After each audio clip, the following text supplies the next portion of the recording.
Hi, Johan. So nice of you to join us this week and many weeks this season as our artist in residence here with the Gavle Symphony Orchestra. Welcome. Thank you so much. It's a pleasure to be here. And we're going to play Prokofiev the second Violin Concerto. What a brilliant piece. Yeah. And also on that program, we're starting the concert with the Prokofiev Concerto. Okay, right. So it's not often that an orchestral concert is started with the solo violin. That's without true. An orchestra. That's true. Yeah, exactly. Especially with that sort of mysterious few first bars. It's quite scary sounding. Also, I feel like in the character of the piece. It is. I mean, it feels to me like it's starting a fairy tale. You're just starting off, and then the orchestra kind of chimes in and gives some feedback, some commentary. Yeah. I mean, it's so. Prokofiev is brilliant master of writing beautiful melodies, I find. Oh, absolutely. And that first movement is just gorgeous. Yeah, I think also, and the second movement is probably speaking of writing beautiful melodies, everyone loves that movement, but I think it's one of the best movements ever written for violin and orchestra. It's just so beautiful, and also later when I play the fast and the orchestra, it's just like magical. It is magic. I mean, it starts off with these kind of circular pizzas and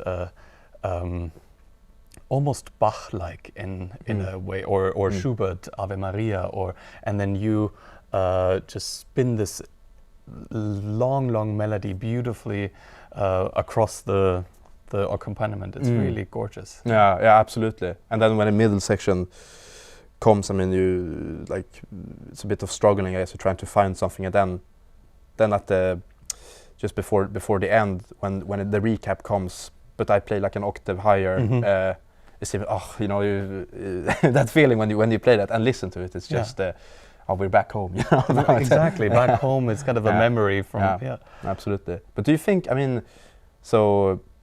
I read that it was written for a French violinist, but it was premiered in Spain. Yes. With a Spanish orchestra, and I think maybe especially in the third movement you can hear that Spanish characters. The castanets. Yeah, exactly. Also when I play some parts like it's the same sort of sound quality with that as well. So you can definitely hear that. It's funny thing about that last movement. The famous. Theme that comes in so many, or theme. That too. But the sort of that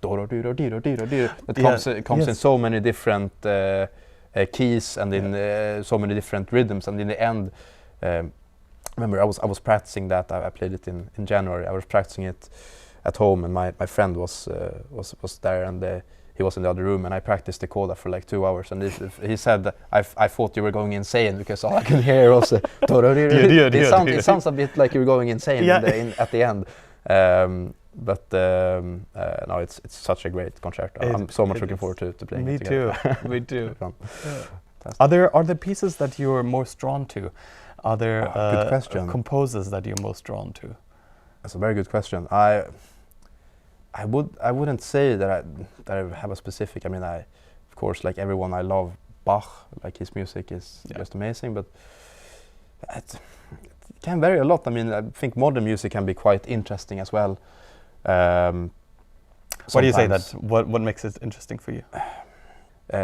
Played a Violin Concerto by Thomas Adès, for example, which was probably the most difficult thing I ever learned.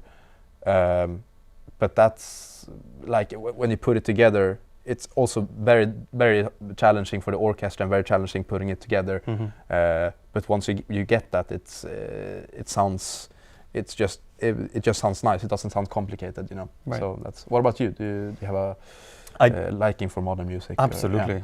I think it's crucial that we keep the music making and the music output, the composers, alive, and to play music that is written in the here and now, right? By people who live through the same kind of world and crises as well as we do, and are inspired by that, and write music that reflects that or can reflect that.